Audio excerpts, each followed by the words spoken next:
Olá pessoal, tudo bem? Eu gostaria de apresentar a vocês a obra Filosofia do Senso Comum.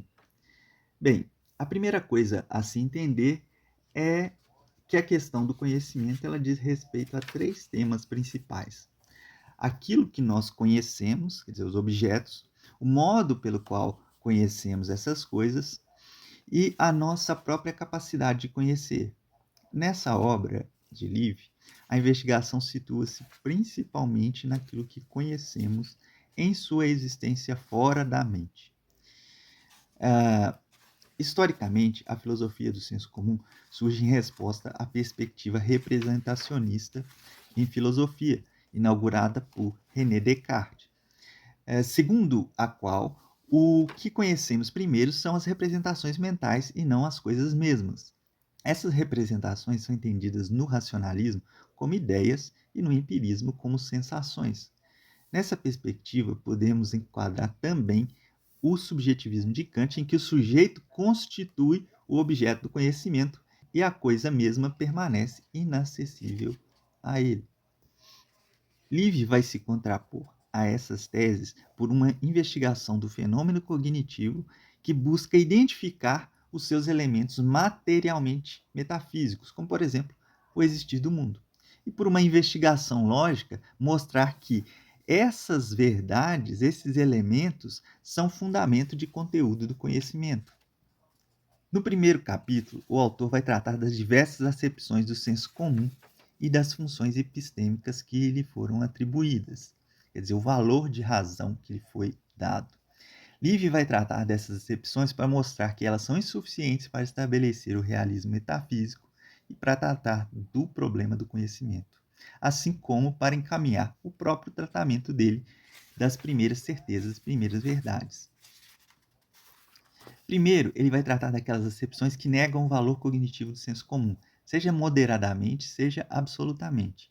Ambas são acepções sociológicas. A moderada, em que o senso comum é constituído por convicções populares indeterminadas, que por vezes as ciências desmentem, e a absolutamente negativa, como um instrumento da dialética ideológica a ser superado pela luta cultural e política. Depois, ele tratará das acepções positivas do termo senso comum, aquela minimalista, em que o senso comum é entendido como mera opinião em contraposição ao saber científico, ou então como sentimento em contraposição à razão. Também ele vai tratar de uma acepção minimalista, segundo a qual o senso comum é um órgão da percepção estética. E, finalmente, ele vai tratar da acepção absolutamente positiva do senso comum, entendido como conhecimento intuitivo da realidade existencial e como fundamento epistêmico da verdade metafísica, moral e religiosa. Nesse sentido, as obras de maior valor para Antônio Livre são as de Garrigou Lagrange, de Jacques Maritain e especialmente a de Etienne Gilson.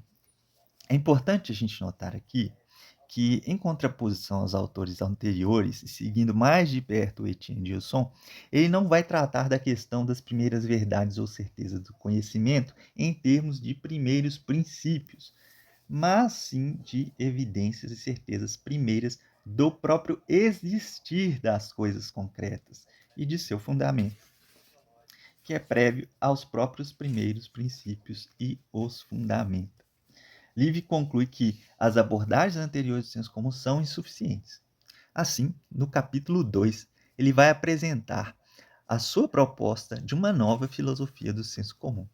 Ele vai formular a sua proposta em 10 teses, vai esclarecer a natureza gnoseológica do que ele chama de senso comum, a sua função epistêmica e os seus conteúdos, e o que ele pretende, afinal de contas, sustentar com a sua nova filosofia do senso comum.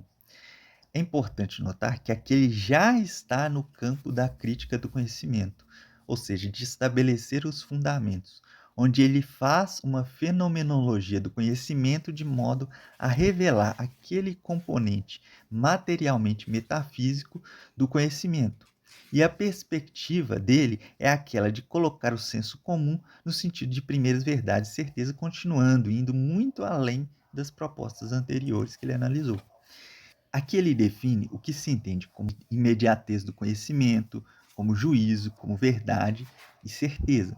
E depois ele identifica esse conjunto preciso de certezas acerca do existir do mundo, do existir do eu que pensa o mundo, dos outros análogos ao eu próprio, de leis morais e de Deus como causa primeira e fim último de todas as coisas. É importante notar que se trata aqui da evidência mais fundamental possível, que é aquela do existir das coisas independente da mente e em contraposição direta a pensadores como Descartes, como Hume, como Kant, mas também Hegel, Russell e uma parte importante de pensadores da escola tomista. Obviamente que ele não apenas enuncia essas teses, mas ele explica cada uma delas de forma ampla e como cada uma delas forma parte de um núcleo da experiência originária do homem no mundo. No capítulo 3, ele vai demonstrar sua tese sobre a existência do senso comum. O sentido dessa demonstração é puramente lógico, no sentido de lógica dos conteúdos do pensamento, não da lógica formal.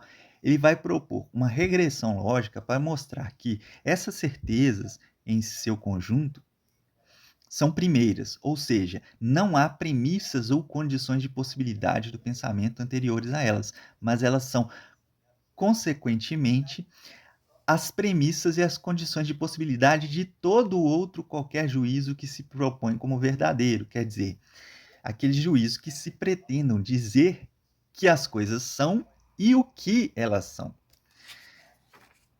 Nesse caso, essas verdades elas devem necessariamente ser primeiras e absolutas.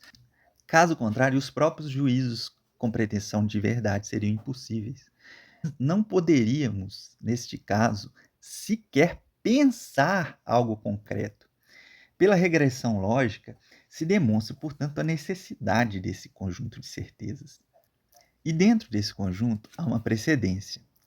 Primeira e antes de todas está a certeza do existir do mundo, e então depois do existir do eu, dos outros, da vida moral e de Deus como causa e fim último de todas as coisas. Ou seja, o conhecimento das próprias coisas é primeiro, não o pensamento, como no caso do representacionismo.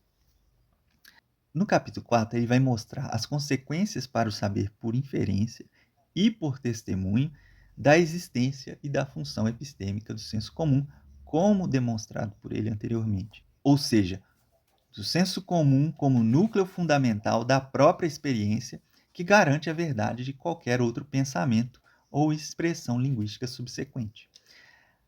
Assim, o senso comum nessa acepção forte fornece o fundamento lógico do saber por via de inferência e, ao mesmo tempo, os seus limites.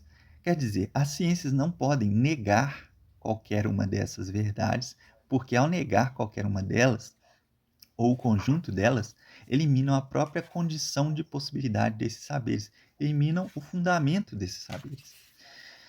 Na segunda parte do capítulo, ele vai mostrar como esse conjunto de certezas fundamenta o saber por via de testemunho, ou seja, da fé. Seja ela fé no que o outro diz, no mestre, fé histórica e principalmente fé sobrenatural. E o critério do ato de fé como a averiguação dos motivos de credibilidade da testemunha. Aqui ele trata da fé principalmente como conteúdo veritativo, em contraposição àquela análise da fé como assentimento a uma pessoa ou a um conteúdo material onde se pode inserir um novo conteúdo qualquer que seja ele. Inclusive, se não houvesse esse núcleo veritativo, não haveria sequer base sobre a qual Deus poderia se revelar. Quer dizer, a revelação seria incompreensível. Quer dizer, Deus não faria, porque seria contraditório revelar para alguém que não pode compreender. Quanto aos elementos que favorecem a compreensão da obra, no início dela há uma apresentação que prepara a leitura, oferecendo um entendimento da perspectiva do autor e dos elementos fundamentais da sua filosofia.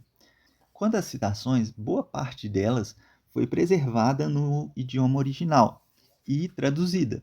Boa parte também das palavras em outros idiomas contam com tradução, de modo que a leitura e a compreensão são bastante facilitadas.